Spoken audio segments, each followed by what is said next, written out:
Margarita se asoma, Noticiero Feminista, una producción de Marea, Género, Artes y Humanidades, Asociación Civil.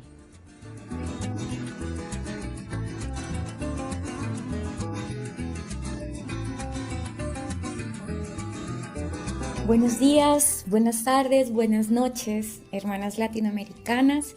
Acá les vuelve a hablar la Margarita colombiana y quiero contarles de manera muy resumida algunos acontecimientos feministas y donde las mujeres han sido protagonistas en Colombia. Bueno, lo primero que les quiero contar es cómo estuvo o cómo nos fue en las diferentes conmemoraciones del 8 de marzo en el país. En este caso quiero resaltar dos. El primero, pues acá en Bogotá, y pues bueno, en la capital colombiana la marcha estuvo bastante concurrida, como siempre, y cientos de mujeres se congregaron en sitios claves de la ciudad, donde se realizaron actos culturales de protesta para luego salir a marchar hacia la Plaza de Bolívar, sitio emblemático en las movilizaciones sociales en Bogotá. La trayectoria de la marcha se desarrolló sin percances, muy alegre, muy conmemorativa, bastante con carteles de protesta bastante significativos, pero al finalizar la marcha y llegar a la Plaza de Bolívar, el SMAT, que es el cuerpo antimotines de la Policía Nacional, empezó a lanzar gases lacrimógenos para dispersar a las marchantes. El alcalde de Bogotá, Carlos Fernando Galán, manifestó que debió hacer uso de la fuerza por presuntos hechos de vandalismo por parte de las marchantes, cosas que negaron las participantes. Lo cierto es, compañeras, que el uso de la fuerza fue desproporcionado. Habían mujeres mayores, habían menores de edad, mujeres en situación de discapacidad. Entonces, realmente eso no era necesario, eso no fue necesario. Ojalá se desplegara la fuerza policial con tanta efectividad como cuando matan o violan a una mujer acá en Bogotá.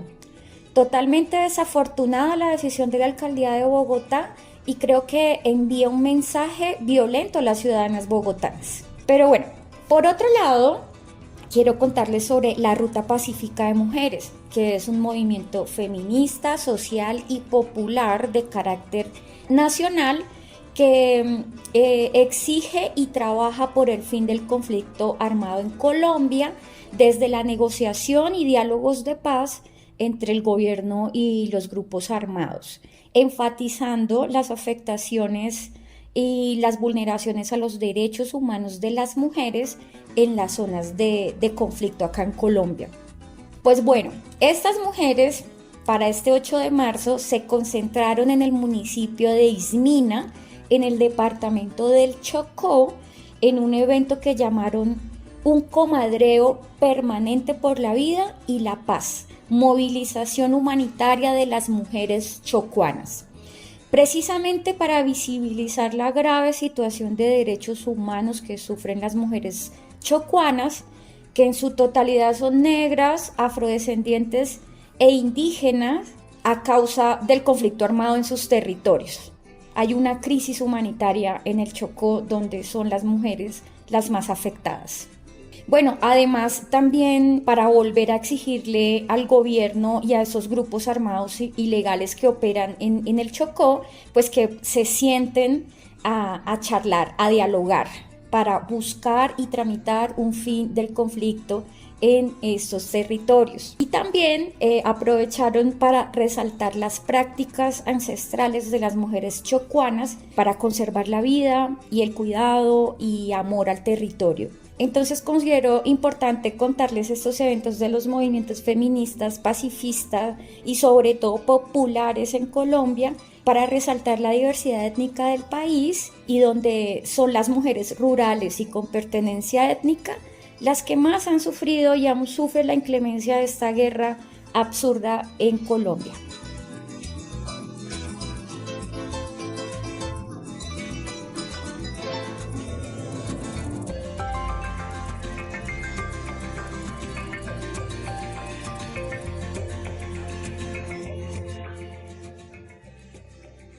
Otra noticia importante que se produjo durante este mes en Colombia fue la aprobación del proyecto de ley No es hora de callar, a fin de crear un fondo para la prevención, protección y asistencia de mujeres periodistas víctimas de violencia de género. Esa medida responde a la orden de reparación de la Corte Interamericana de Derechos Humanos, CIDH, por el caso de la periodista Ginette Bedoya, quien fue secuestrada, torturada y violada en el año 2000 por paramilitares. Debemos tener en cuenta que Colombia es uno de los países más peligrosos para la realización de la labor periodística, y para las mujeres periodistas los riesgos son aún mayores y diferenciados por su condición de mujeres, donde se incluye los riesgos y los delitos de violencia sexual. De acuerdo con cifras de la Fundación para la Libertad de Prensa,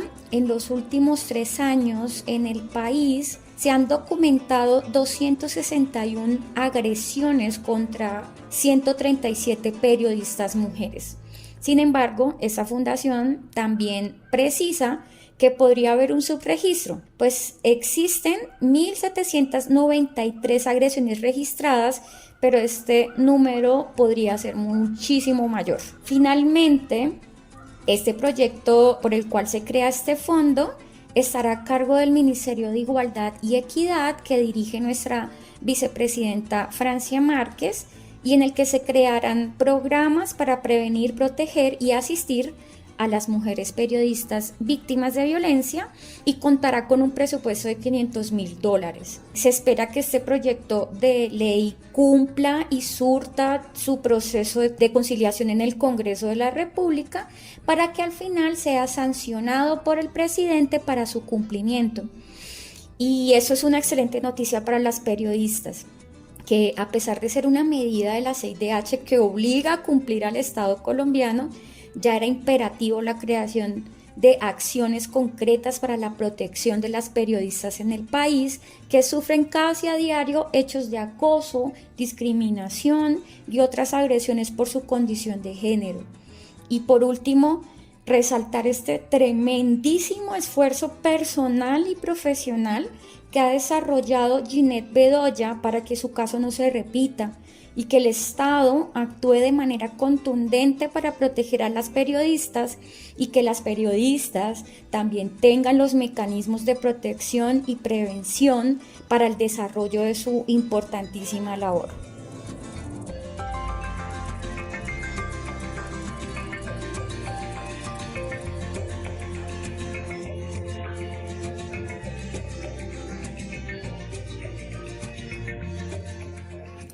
Y como última noticia, compañeras, les cuento que hay una preocupación en Colombia por la violencia contra las mujeres que no cesa.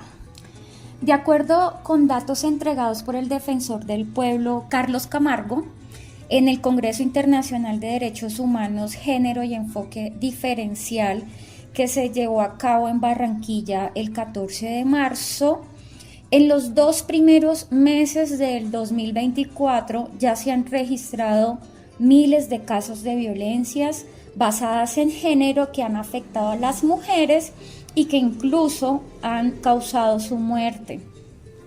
Entre enero y febrero del año en curso se documentaron 1.310 casos, de los cuales 59 corresponden a intentos de feminicidio. En Colombia hay casas refugio que operan para proteger a las mujeres cuyas vidas están en riesgo por los diferentes tipos de violencia que sufren en sus entornos más cercanos. Allí pueden permanecer con las personas que están a su cargo, como por ejemplo sus hijos. Sin embargo, el defensor del pueblo aseguró que no hay cobertura suficiente en todo el país. Solo se contabilizaron 7 casas en funcionamiento para 2023 y operan a nivel departamental. Eso quiere decir que más del 60% del territorio colombiano no cuenta con esos espacios seguros para las mujeres. A pesar de que hay una ley que entró en rigor hace más de 10 años en la que se exige la creación de casas refugio.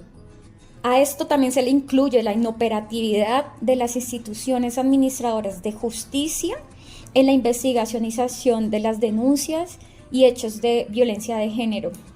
Y pues nada, la situación de las mujeres en Colombia sigue siendo crítica, es una lamentable realidad.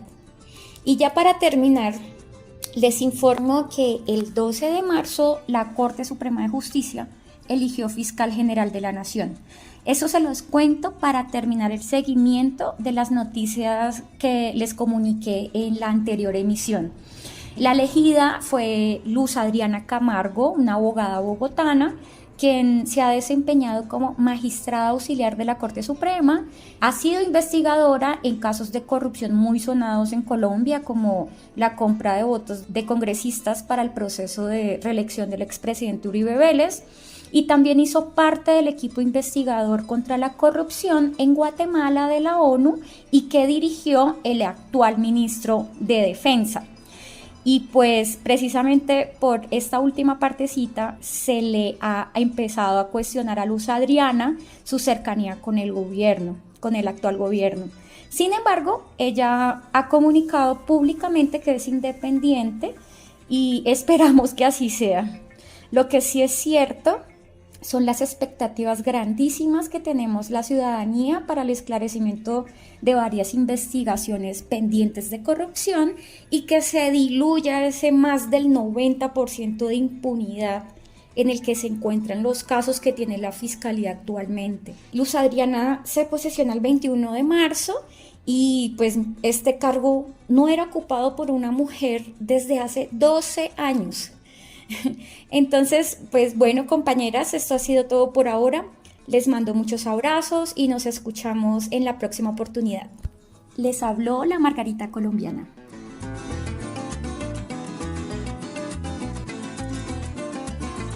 Esto fue Margarita se asoma, Colombia. Hasta la próxima conversación.